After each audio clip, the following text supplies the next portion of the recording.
All right. Good morning, everyone. Let's get started. So first, hope everyone has enjoyed your fall break. And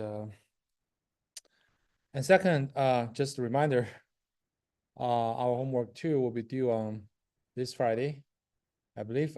If you haven't started, please start doing it right now, right? Because it involves implementation of a bunch of algorithms, right? And you need to test them, you need to debug them. It will take some time, right? So please leverage the office hours for help.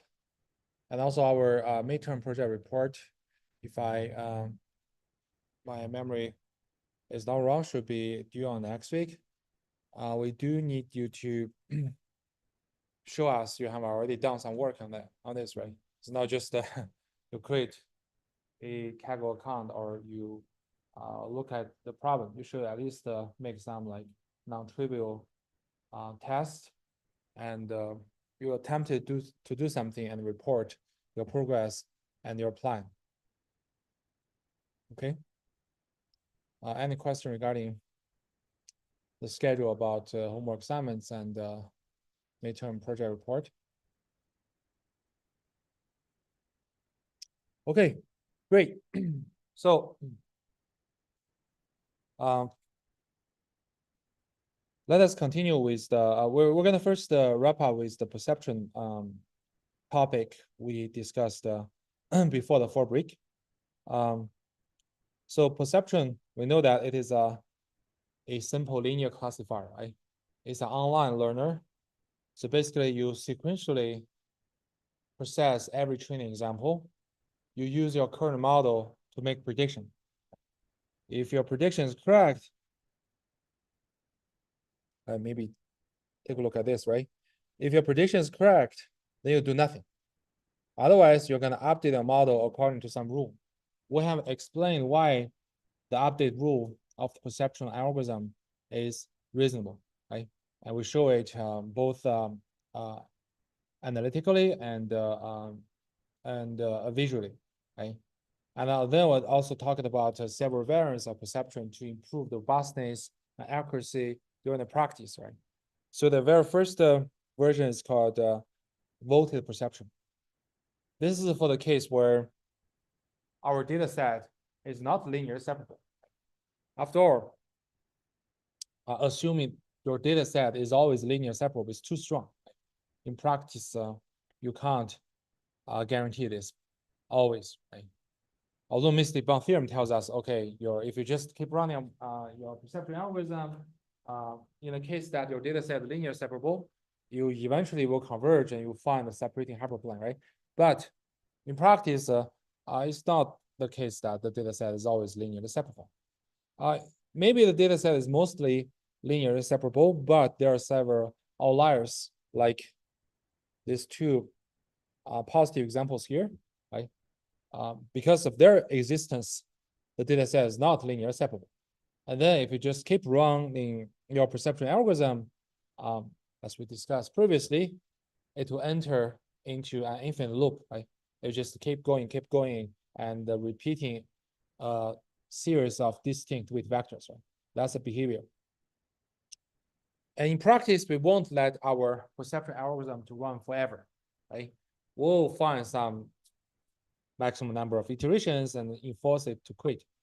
No matter whether your algorithm can perfectly separate all the positive from all the negative examples or not.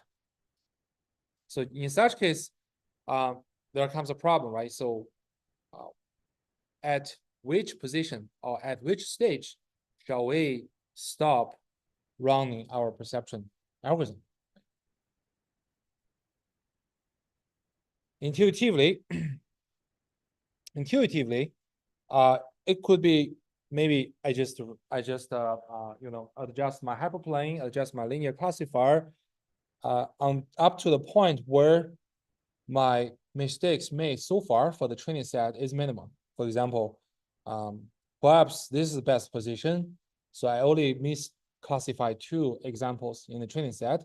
I believe this is the optimal stage, so I should quit. I should just use this black line as my final linear classifier, right?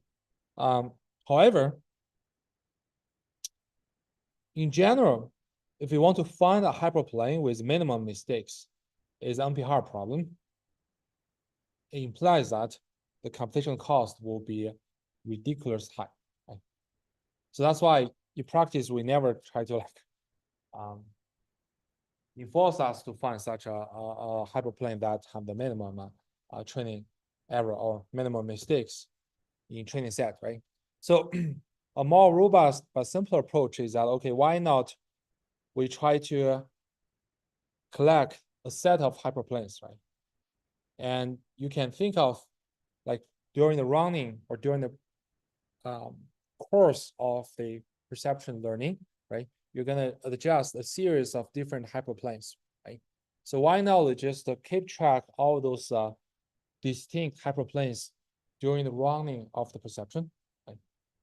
And then I will weight each distinct hyperplane according to how many training examples they can correctly classify,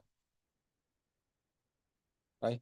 So the more training examples a hyperplane can correctly classify, the more it is important. And eventually we have collected a set of different hyperplanes and then use each of hyperplane to make a prediction and then do a weighted combination. So that's the idea of the weighted perception. So if you take a look at the algorithm itself, which we have went through during the last lecture, right? You just need to maintain a variable m.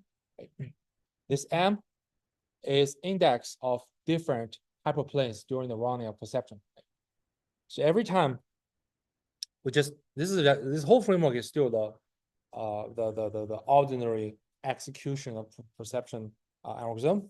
The difference is that, okay, whenever I create a new classifier, when will we create a new classifier?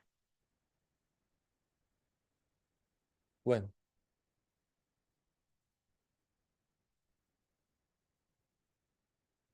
Any thought?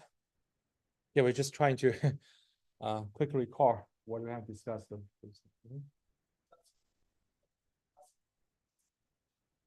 Exactly, right? So this is the essence of the perception, right? You made a mistake. You update your weight vector. When you update your weight vector, you're going to create a new classifier, right?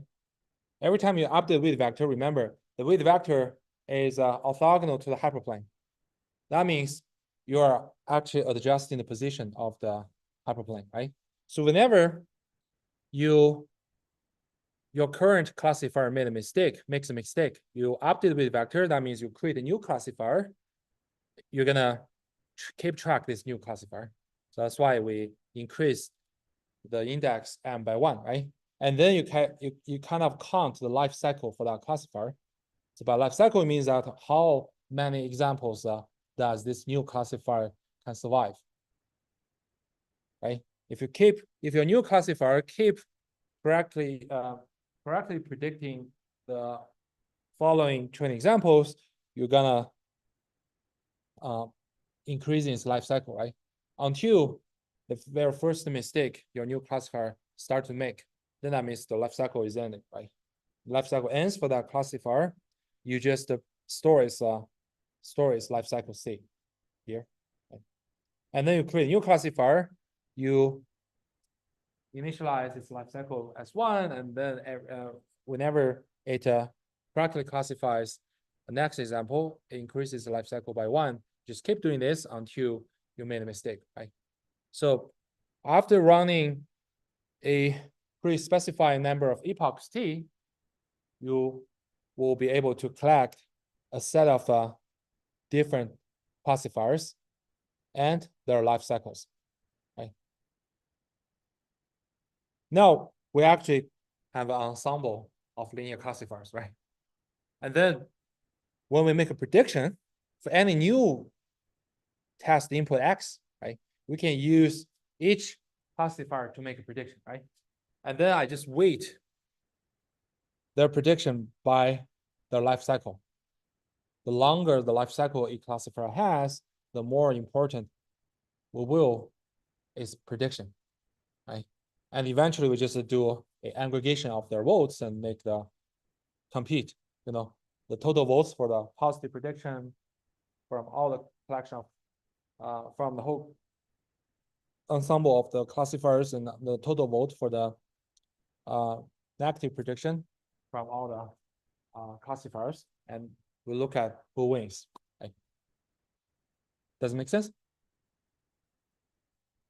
Any questions so far? I hope everyone is on the same page.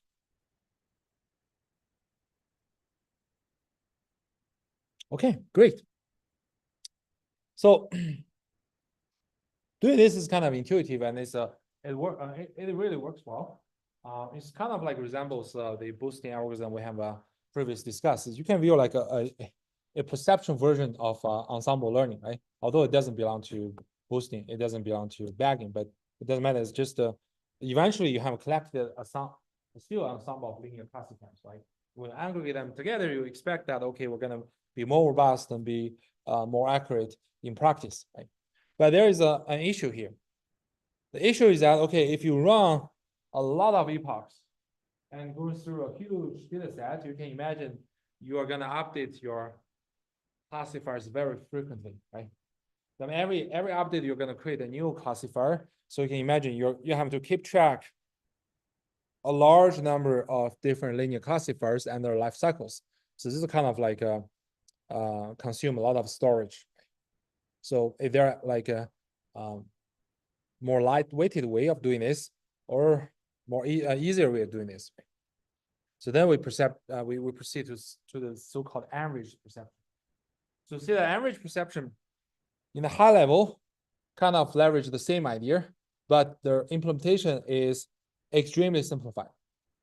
So let's see.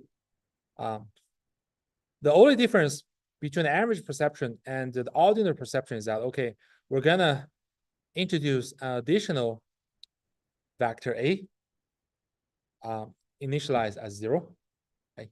So this A is of the same dimension of the model parameters with vector W. Right? So then we just run this loop. So you see this is a typical execution flow of the perception, right? But we just need to insert one line of code. That is, every time when we process one example, no matter my current model makes a correct prediction or not, I'm going to add the current model's parameters W into A. That's it. And after we finish all those epochs, we return A as our final weight vector. So what's the, why this is beautiful, right? Why is this so elegant? So you can see that A actually includes all possible different weight vectors during your running, right?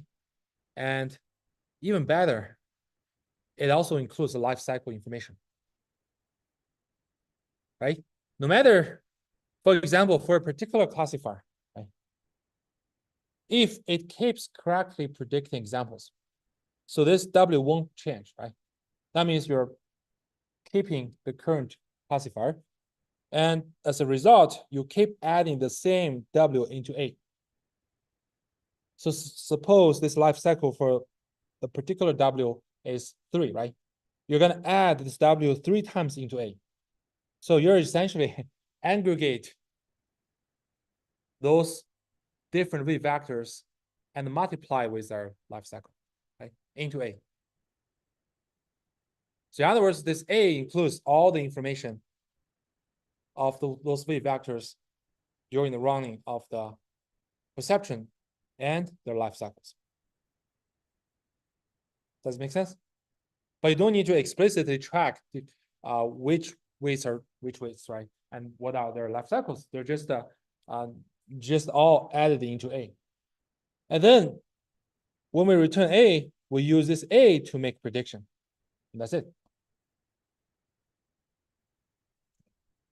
And using this very simple line of code, we can see that after finish the running of the perception, right? Average perception, your A can be essentially written as a weighted summation of all the weight vectors, right? Each weight is just the life cycle of the corresponding weight vector. In other words, A is let me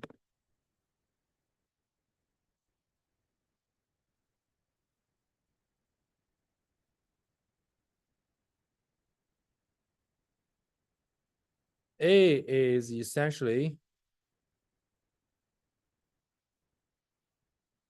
the life cycle is Ci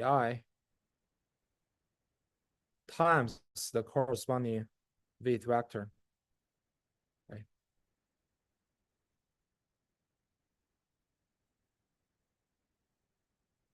This is A. Sorry, it's sorry for my bad drawing, but this is the idea, right? So this Ci represents the life cycle of the particular weight vector, namely, how long does this weight vector survives, right? So A essentially is just their summations. And then when you use A to make prediction, you're essentially using each distinct weight vector to make a prediction, actually score them and multiply by its volt, right? And then eventually you look at the aggregated score and look at the sign. Any question?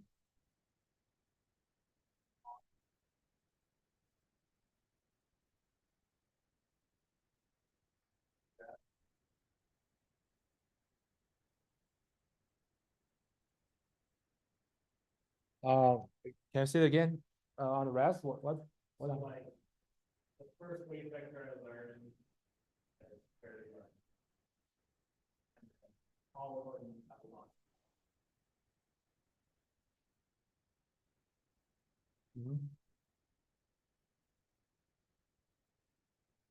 Yeah, it's possible unless so if you take a look at the updating here, right? So the skew of the weight vector is decided by the in the case that case might happen when you have a input vector which is very far away from all the others, right? So they have a very large skew. Then that one, if you update W according to that weight vector, that might can generate big skew for that weight vector, right? And then in some sense, kind of dominant prediction when you're when there's some test examples relatively close to that point, right? But however, you can imagine if you have a new weight vector, although new test example is kind of orthogonal to that example, right? And if you do the weight example, even your weight vector is still very large in terms of skew, but you do a dot product, right? The dot product meaning that their score can still be close to zero. So this depends on where those test examples show up. Any other question? Okay, so so this is the simplest version of the average perception, and it's very, very popular. It's popular because first, it kind of like inherits the same idea as we discussed for the voltage perception, but the implementation is a lot easier, and the cost, especially the memory cost, is a lot smaller, right?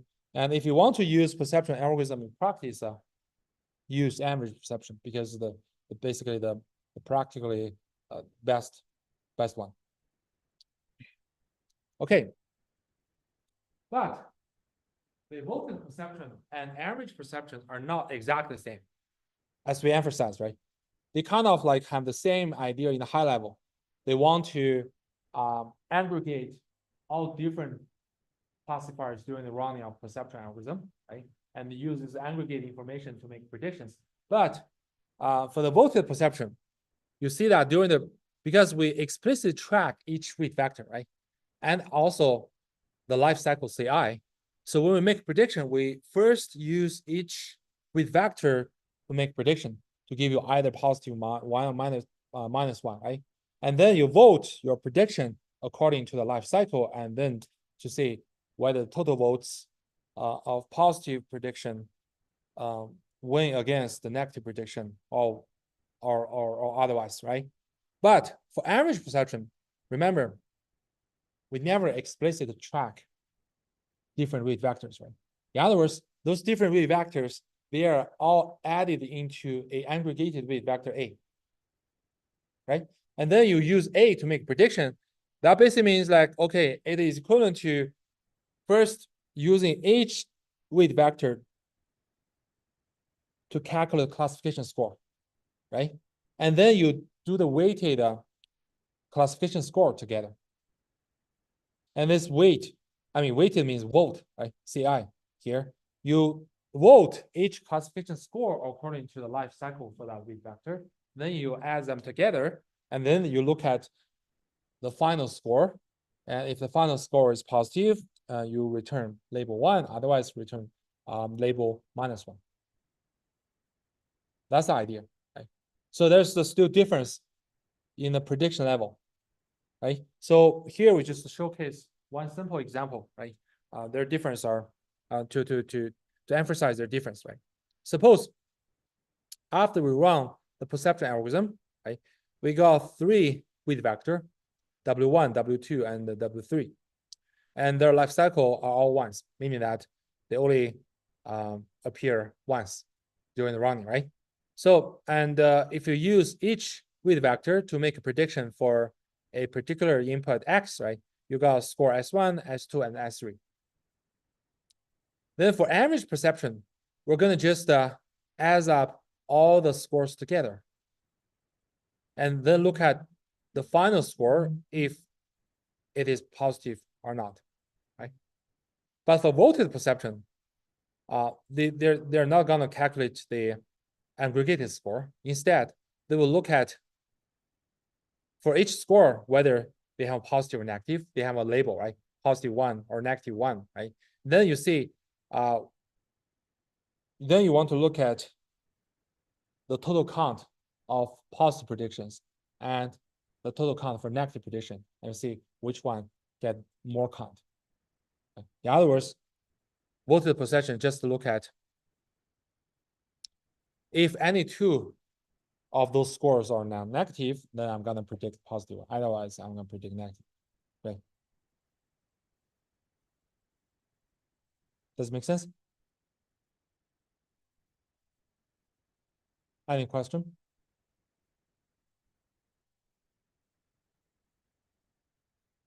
Okay. So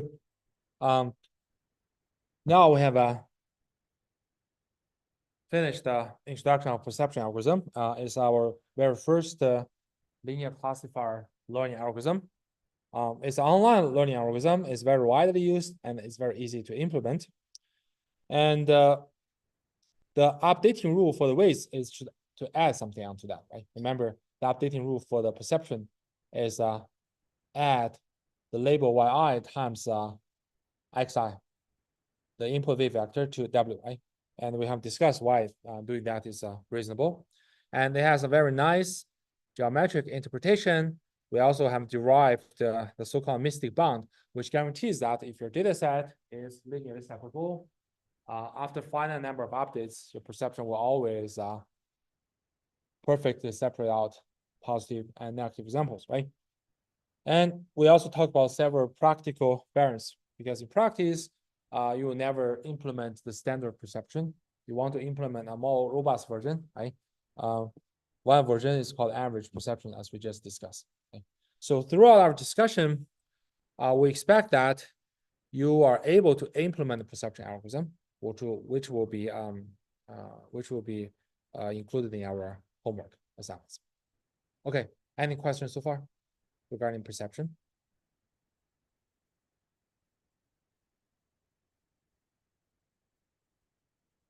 Great.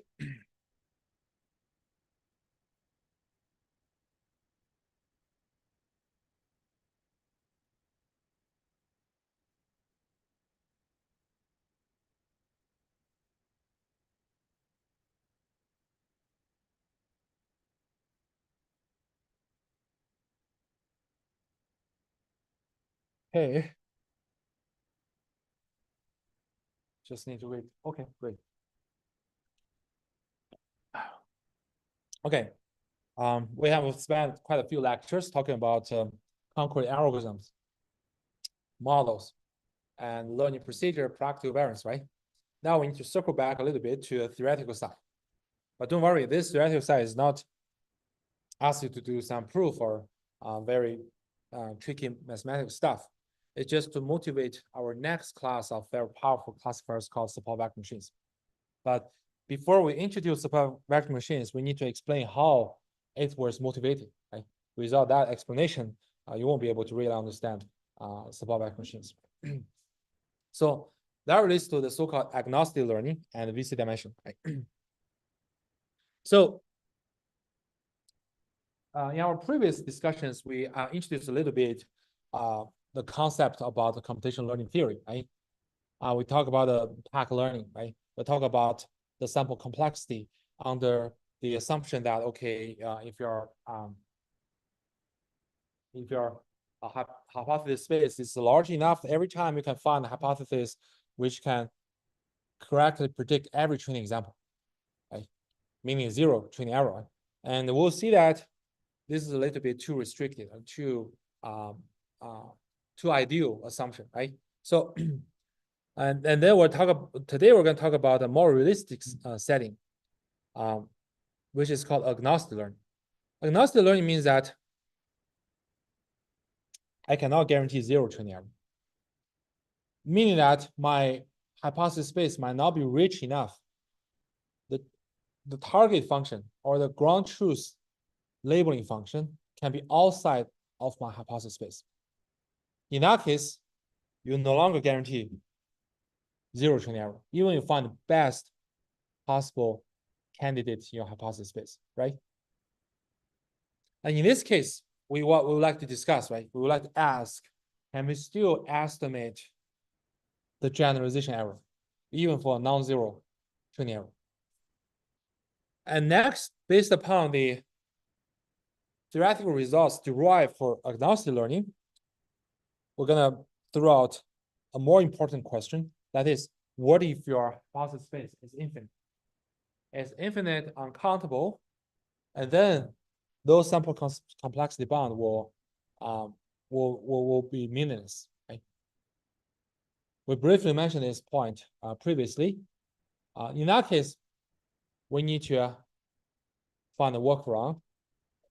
We need to find a workaround, and so that we can still define some complexity measurement over infinite hypothesis space. Then we'll introduce the so-called VC dimension. Okay. So far, we have seen regarding a little bit computational learning theory. We'll talk about pack learning, and we use those basic setting of computational learning theory to justify the Occam's razor principle. Right? So how can we justify it? We consider the case that we got a classifier which is associated with a hypothesis space, and no matter what kind of training set you give your classifier, right, we can always find a hypothesis from a hypothesis space which is perfectly matched to the training set, right? Meaning that if you use this hypothesis to make prediction on the training set, the error is always zero, right? Under this assumption, if you could remember, right, we can derive this sample complexity bound, right? We can claim that if the number of training examples is bigger than the right-hand side, then with probability at least 1 minus delta, the true error or the generalization error of this hypothesis will be less than epsilon. Right? That's the idea, right? So basically it tells us that, okay, if your hypothesis found by a classifier is guaranteed to have zero training error, then if your number of training examples is big enough, then with high probability, this hypothesis is true error is less than epsilon. Of course, this sample complexity bound is determined by epsilon and also delta, right? And also the size of hypothesis space. So we use this to justify the Occam's razor principle, right? Because if you set same epsilon, same delta, right? And the smaller the hypothesis space, the smaller number of training examples you would require, right?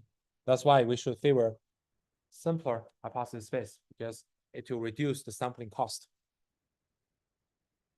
Does it make sense? Any questions so far? Okay, great. So let's see this consistent this underlying assumption based upon on this is the underlying assumption of this result, right? So to derive this sample complexity bound, we actually made two assumptions.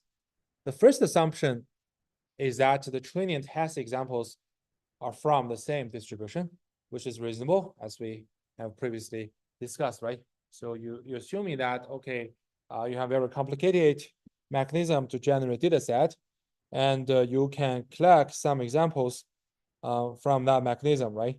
And when you train some model, you want to collect another set of examples, new examples from that mechanism, you make a prediction, right? That's a reasonable setting. And then the second assumption is more critical in that we assume for any target function, so also known as concept, right? For any target function, we always guarantee we can find some function in a hypothesis space which is totally consistent with the training set. Okay. So what does this assumption imply?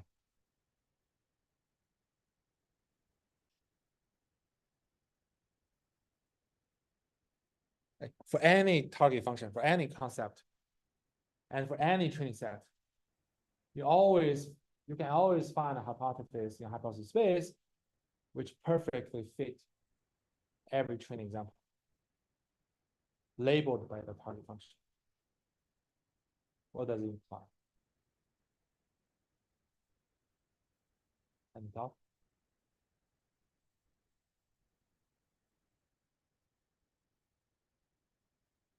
Yeah, zero training error.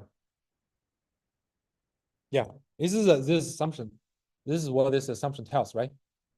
For any possible target function, and for any set, any training set labeled by this target function, we guarantee that in our hypothesis space, we always find a hypothesis which has zero training error.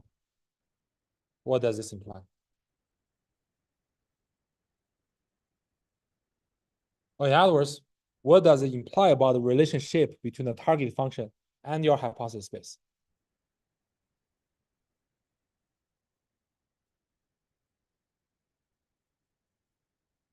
This is a very, very strong assumption, right? So this actually implies that your hypothesis space must be large enough to contain your concept class, right? In other words, every target function must be inside your hypothesis space. Otherwise, you won't be able to make it, right? If you have some like a target function outside your hypothesis space, right? Then you can always find a training set such that even the best hypothesis in the hypothesis space won't have zero training error, right? Will misclassify something, right? But if you're only when all your target functions or concepts are inside your hypothesis space, can we guarantee that we can find some hypothesis whose training error is always zero, right? Does it make sense? Any question? For this point, it's very important. I don't want anyone to miss. Okay, so now we can see this is a very, very strong assumption, right? So this assumption requires that, okay, for any concept in the concept class, for any training set, there always exists hypothesis in your hypothesis space. This hypothesis is consistent with the target function on this data set, right? If you want your hypothesis space to satisfy this assumption, the only way is that, okay, your hypothesis space must be large enough. It contains every possible concept in your hypothesis space, right? Otherwise, imagine you got some concept outside hypothesis space, right? It's here. Then there must be some example which is labeled by this target function cannot be correctly classified by any hypothesis in hypothesis space, right? Then there will be the gap, and the zero training error is no longer guaranteed, right?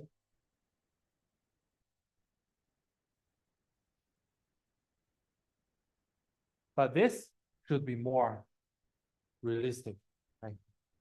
You can't make assumption that, okay, my hypothesis space is so rich and so large enough, I guarantee my hypothesis space can cover the entire concept class, meaning that my hypothesis space includes all possible target functions, right? You cannot guarantee this because in many cases, you even don't know what is the possible concept class.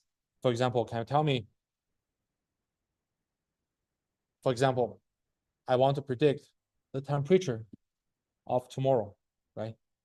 And the temperature depends on locations, the time, and the environmental factors a lot, right?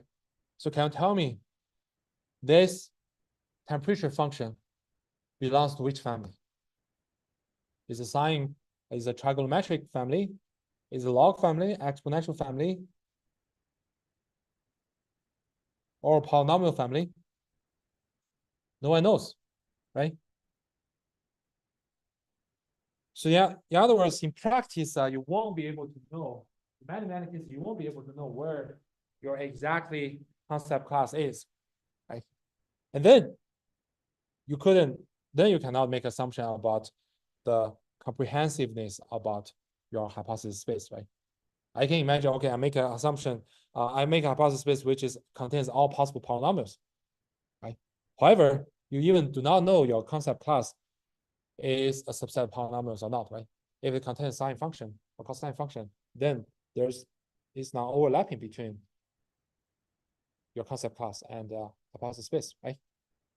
So then we want to look into this case, right? Into this is more realistic, more practical cases where that your concept class may not be inside the hypothesis space. They might overlap, but there could be the cases that some concepts or target functions are completely outside of your hypothesis space, right? This is a setting is called agnostic learning. Does it make sense? Any question? Okay. So what if we're trying to learn a concept F using a hypothesis in H, but F itself does not belong to H, right? In other words, the concept class C is not a subset of your hypothesis space H. This setting is called agnostic learning, right? And the question is, under this setting, can we say something about the sample complexity? Can we say something about the generalization error?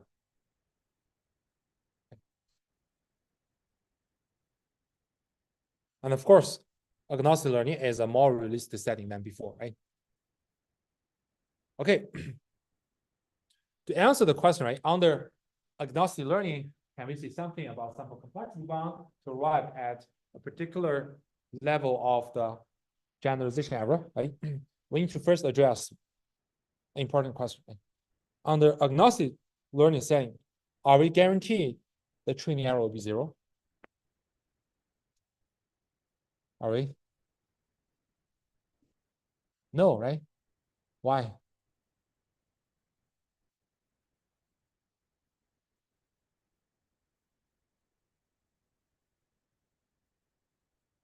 Any thought? Under the agnostic learning setting, can we guarantee a zero training error for every possible concept or every possible target function?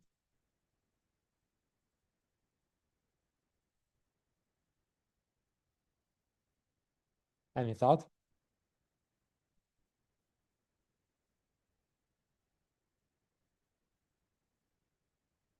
Any guess?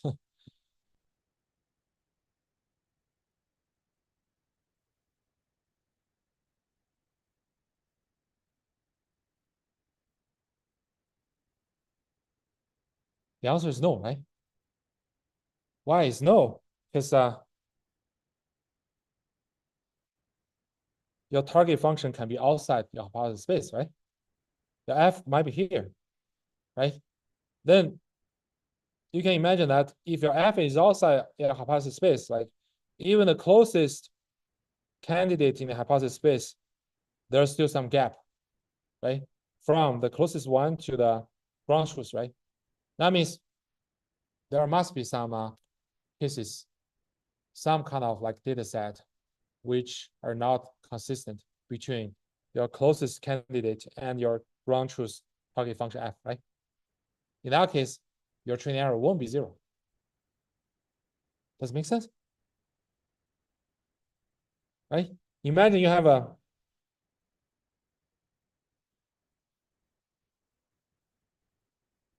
suppose this is your f, right?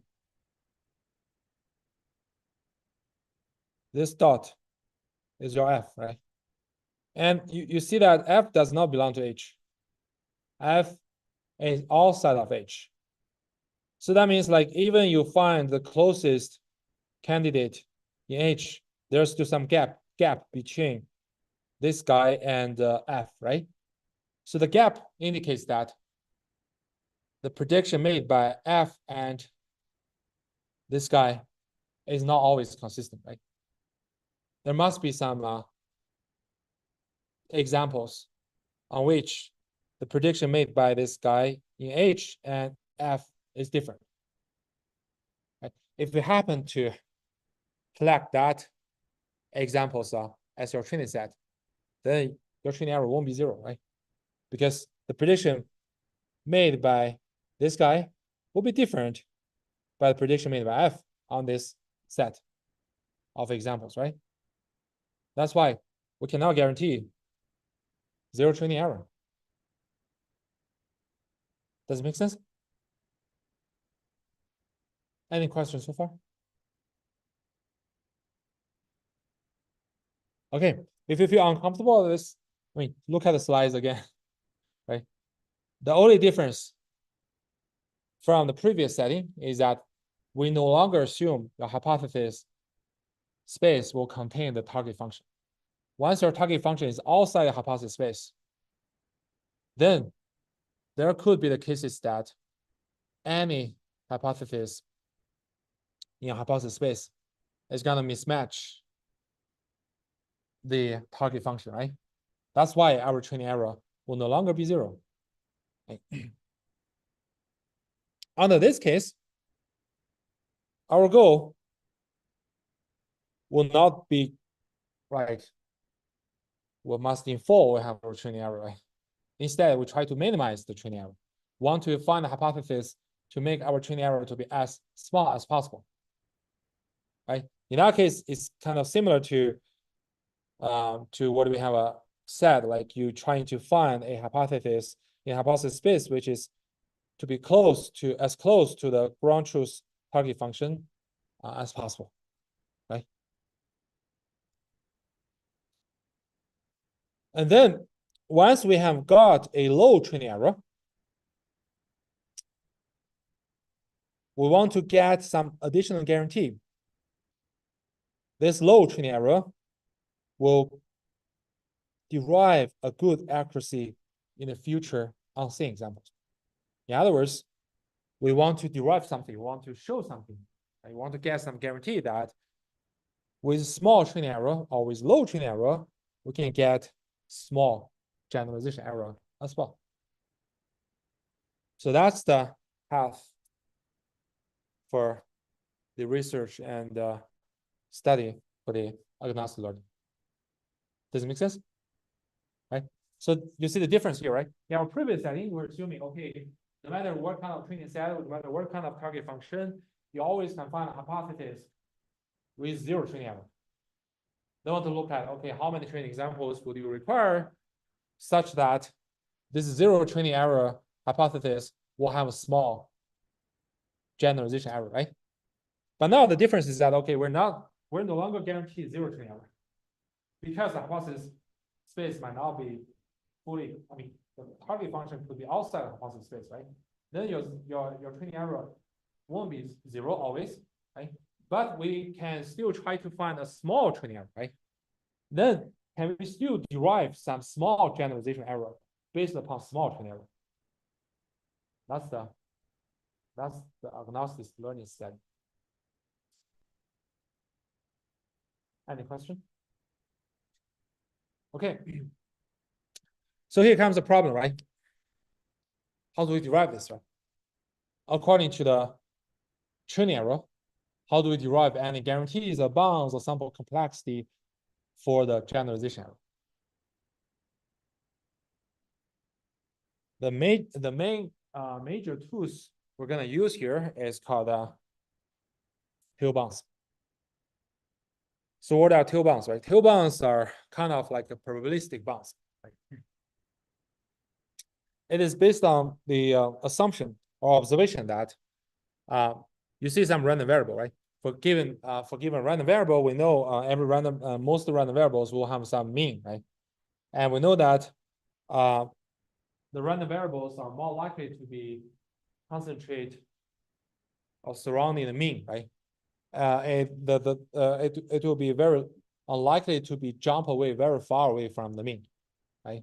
So the tail bounds are used to characterize the bound of probability that your random variable jumps far away from the mean.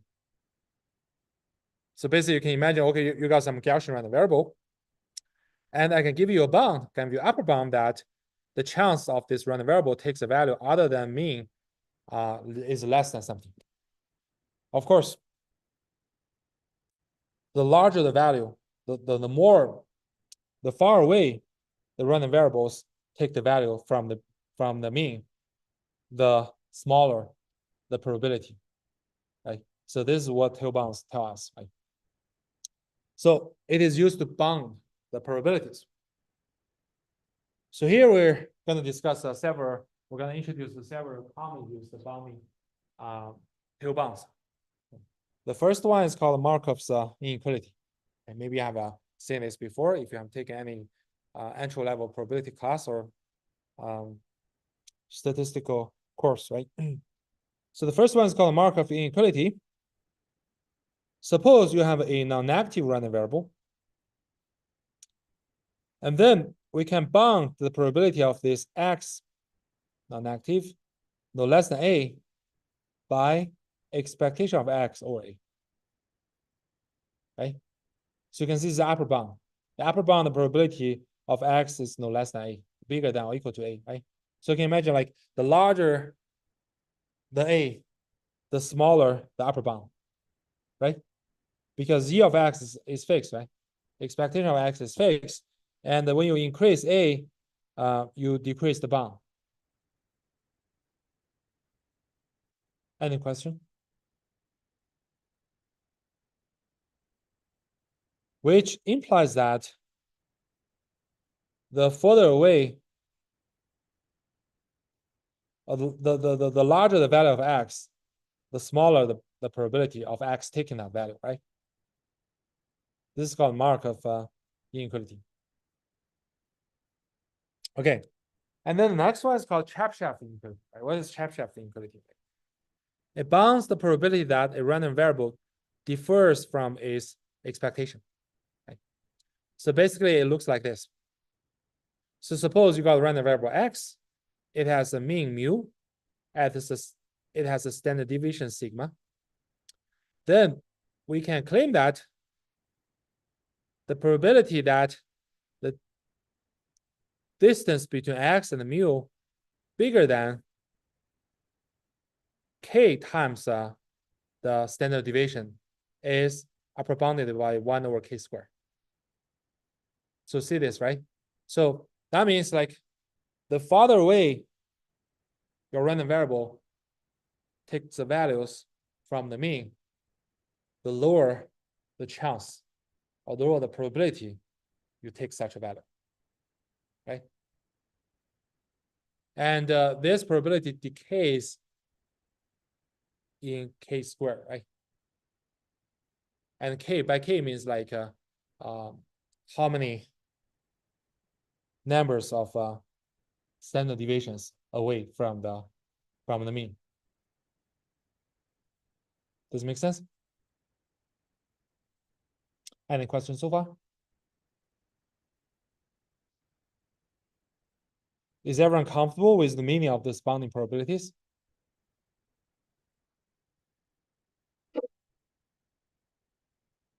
Okay, is it too easy? I thought it was not that obviously from my past experience. Let me know if you have any question on this, right? But if you feel uncomfortable on this, it's fine. Just look at those probability inequalities a few more times and trying to understand the idea. But the key idea is that all those bounds want to deliver your message. The chance that your random variable takes a value far away from the mean is very low. And the farther the value is from the mean, the lower the chance your random variable can take that value. So this is the idea of these bounding probabilities, but different types of random variables under different circumstances, you have different bounding on this, shows different decaying patterns, right? But here, Markov inequality and Chebyshev inequality is not what we directly not usable for our case, right? In our case, we actually want to bound an average of random variables. Why? Because the training error is actually a random variable. If you take a look at the definition of training error, you see this, right? The training error essentially is the summation of the correct predictions over the total number of training examples, right? So you can view that whether your prediction is correct or not for every example as a binary indicator variable, right? It's either like you use H to make prediction for the first example. It is one meaning that you make a wrong prediction. It is 0 meaning that you make a correct prediction, right? You just add up all those binary indicator variables together, you get the total number of errors, right? Then you divide the total number of errors by the total number of the examples, you get the training error. Does it make sense? Right? So, and then those indicator variables you can imagine, because each training examples are independent of each other, right? Then your indicator variable, which indicates whether your prediction is correct or not on this particular example, are independent to other indicator variables. Right? So essentially your training error essentially is just the average of those indicator variables, right? And those indicator variables are RID, are independent to each other.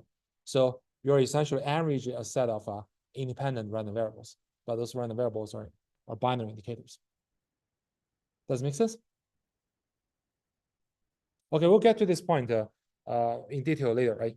But as for now, we just need to be clear that in our case, we want to know the relationship between the training error and the generalization error.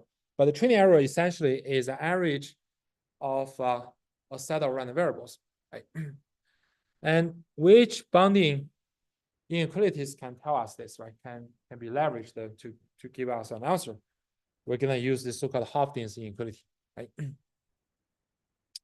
Hofstad's inequality is a general inequality which can upper bounds on how much the average of a set of random variables differs from its expected value. So let us consider a set of ID random variables, independently, identically distributed, x1 to xm. So we denote this P bar as the average of these M random variables. And we denote P as the expectation of each random variable. Right? So remember, x1 to xm, they follow the same distribution. That means the expectation for any random variable, they are the same, right? Because it's the same because the distribution is the same, right? So the Hopf inequality tells us that the expectation or the mean of those random variables is bigger than the average of those M random variables plus some offset epsilon. This probability is upper bounded by e to the minus 2 m epsilon square. So see, m here is the number of training examples, right?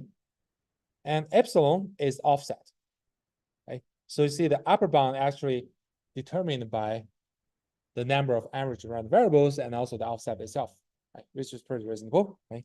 And overall, it tells us that, okay, the probability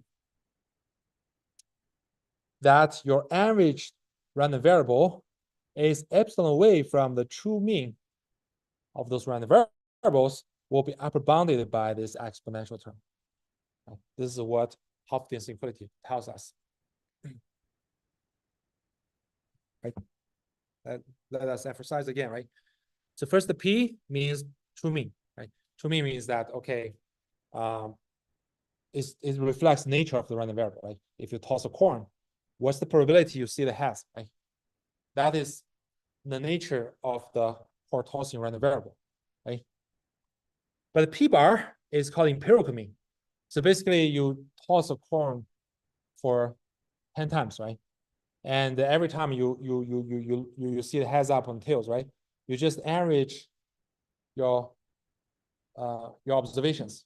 So this is called the empirical mean. The empirical mean itself is a random variable, right? Empirical mean is the average of set of random variables, so it's still a random variable.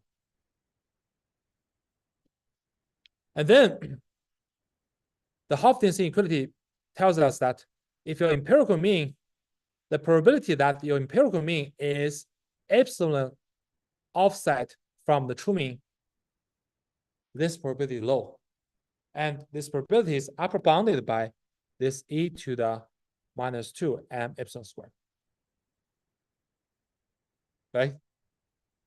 So you can see that this bound decays very, very fast, right? Along with m and epsilon. So first, we will increase m. You fix all the others. So you will increase m, you see the bound decays exponentially, right? So basically that means, okay, the more random variables, the more IID random variables you average, the closer your empirical mean is to the true mean, right? Does it make sense? And also, if you look at epsilon, right? If you fix m, but you increase epsilon, you see that the bound decays even faster. So basically means that the more offset you want to be away from the true mean, this chance, this probability decays very, very fast.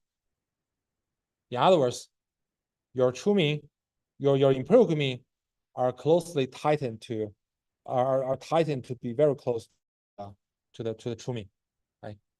Why? Because the chance is when it's get away farther and farther away from the true mean, it is very, very small, right? It decays very, very fast. Any questions so far? Okay, so now let's see how can we apply Hopf inequality to our agnostic learning setting, right? So remember, in our agnostic learning, we have a non-zero training error, right? And the training error is an average of a set indicator variables, right? So if we write it out, we can write our training error in this way, right? So the training error is you just look at for every training example whether your prediction is correct or not, right? So if a prediction is wrong, your indicator variable is 1. Otherwise, your indicator variable is 0. And now you can imagine for every training example, you have 0 or 1, and second training example, you have 1 or 0, 1 or 0. You just add up all those indicator variables and divide it by the total number of indicator variables. That means you're averaging all those binary indicator variables, right? This gives you the training error. And because this indicator variables depends on the training example xi, right? And training example xi is random. That means this indicator variable is random as well. Does it make sense? And then your error S, your training error essentially is an average of a set of IID indicator variables, random variables. Does it make sense? Right? And then if you look at the true error, the generalization error, right? The generalization error is just the probability for arbitrary instance drawing from the data distribution, your prediction is wrong, right? So this guy essentially is the probability that your indicator variable is 1. Right? Remember the binary variable. For the binary variable, the expectation for binary variable is actually the probability that binary variable takes 1. Right? So now we can see the correspondence, right? The true error essentially is the mean of this binary random variable, right? And the training error essentially is the average of those independent binary random variables. Right? Now we see they actually match the usage of Hopkins inequality, because Hopkins inequality is telling us the probability bound for some difference between the average of a set of random variables and the mean of those random variables, right? And here, the true error corresponds to the mean, and the training error corresponds to the average of those random variables. And then we just apply them, right? Suppose we consider true error, also known as a generalization error, right? The generalization error essentially is the true mean, and the training error over M examples is the empirical mean or empirical estimate of this true error, right? Then we'll apply the Hopkins inequality, we replace the true mean by the true error, right? And replace the empirical mean by our training error, and then apply Hopkins inequality. It can tell us that the probability that your training error is epsilon away from the true error will be upper bounded by this exponential term. Does it make sense? Right? It's just a straightforward application of the Hopkins inequality. Okay. Any questions so far?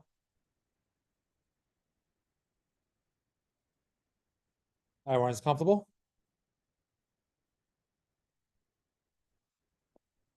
Again, if you don't feel comfortable, just follow the slides after class. It's relatively straightforward, but you need to understand why we can directly apply Hopkins inequality, right?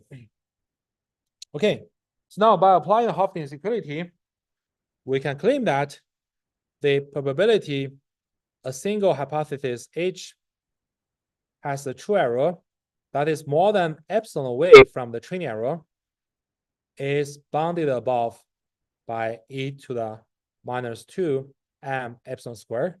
M is the number of training examples, right? The epsilon is the the difference between the true error and the empirical error, right? So we can imagine that we have some learning algorithm, right? We want to find out some hypothesis which is the best throughout the hypothesis space, right? Then we want to extend this conclusion to be the learning outcome, right? That means we want to extend our statement to be some existence statement, right? So we want to look at what is the probability that there exists a hypothesis in hypothesis space whose true error is epsilon away from the training error. Right? What's the upper bound of the probability for this? Right? Doing this is very similar to what we have done before. Right? How do we extend a probability statement for a single hypothesis to a probability statement of existence statement, right? There exists some hypothesis such that its true error is epsilon away from the training error is upper bounded by something, right? So if we want to extend to such kind of bound, we can leverage the union bound theorem, right? That's our first homework 0, right? So there exists a hypothesis whose true error epsilon away from the training error. This event can be decomposed as a set of union of individual events, right? That is, the first hypothesis in hypothesis space is more than epsilon away. Its true error is more than epsilon away, right? Or second hypothesis H2, its true error is more than epsilon away from the training error, or blah blah blah, right? So you know that probability of the union of the set of events is upper bounded by the summation of the probability for each individual events, and the probability for each individual events has this upper bound, right? So that basically means you can just multiply this upper bound by the size of hypothesis space to get the existent probability statement, right? So more specifically, it is straightforward to show that there exists the probability that there exists hypothesis in the hypothesis space whose true error is epsilon away from the training error is bounded by the size of hypothesis space H times e to the -2 m epsilon square, right? This is our generalization error bound for the agnostic learning setting. Any questions so far? Everyone feels comfortable? Okay, so next we're gonna play the same game, right? We want to control this generalization error bound, right? In other words, we want this probability to be as small as possible, right? We don't want our error, true error, to be epsilon away from the training error, right? That means because we want our generalization error, we want our true error to be close to the training error, right? In other words, we want the probability that your true error is beyond the training error by epsilon, this event, to be has a small probability. And how small? We want this probability to be smaller than some given threshold delta. How can we control this, right? We can ensure this by requiring the upper bound of this probability be less than our threshold delta. Then we can solve this inequality in terms of m. Right? This is pretty easy to solve it, and we can get the bound to be m is no less than or equal to 1/2 epsilon squared and logarithm size of h plus logarithm 1/delta. Right? In other words, if our number training example is bigger than this guy, then the probability that there exists hypothesis in the hypothesis space whose true error epsilon is away from the training error will be smaller than delta. Delta is some threshold you want to control the probability, right? So like, if you look at this event, right? If you look at this event, it says that there could be some event that your true error, there exists some hypothesis that its true error is epsilon away from the training error. This is not a good event because I want my generalization error, my true error, to be close to the training error, right? I don't want it to be epsilon away from the training error. But this is a random event. You cannot say this probability is 0, right? But I can control the probability of this event to happen to be less than delta. For example, I want this, the probability of this event to happen to be less than 0.05. I can set a delta. Okay. And then how can we control this probability of the event to be less than delta? I can make the upper bound of this probability to be less than delta, right? If this upper bound is satisfied, is less than delta, is satisfied, then the probability of this event to happen will be less than delta. Yeah, it's the same as we did before. The difference is that, okay, now we're talking about agnostic learning. In the previous case, we're talking about consistent learning, right? We're always assuming zero training error, but now we're not assuming zero training error, right? And when you solve this, right, you essentially want this upper bound of the probability for this event to be less than delta. You solve it, you got this result, right? Once you get the result, you can claim that, okay, if your M is no less than this guy, then we'll claim that the probability that there exists hypothesis whose true error is epsilon away from the training error will be upper bounded by delta, will be controlled by delta. Right? So if we put it all together, this is a little bit lengthy, but the idea is kind of, the intuition is there. Right? But if you want to express it very rigorously, you have to use a lengthy language, right? So in the agnostic learning setting, right, we can guarantee that if your number training example is large enough, is larger, specifically is larger than this guy, then with probability 1 minus delta, the true error of every hypothesis in hypothesis space will not be off by more than epsilon from the training error. Okay.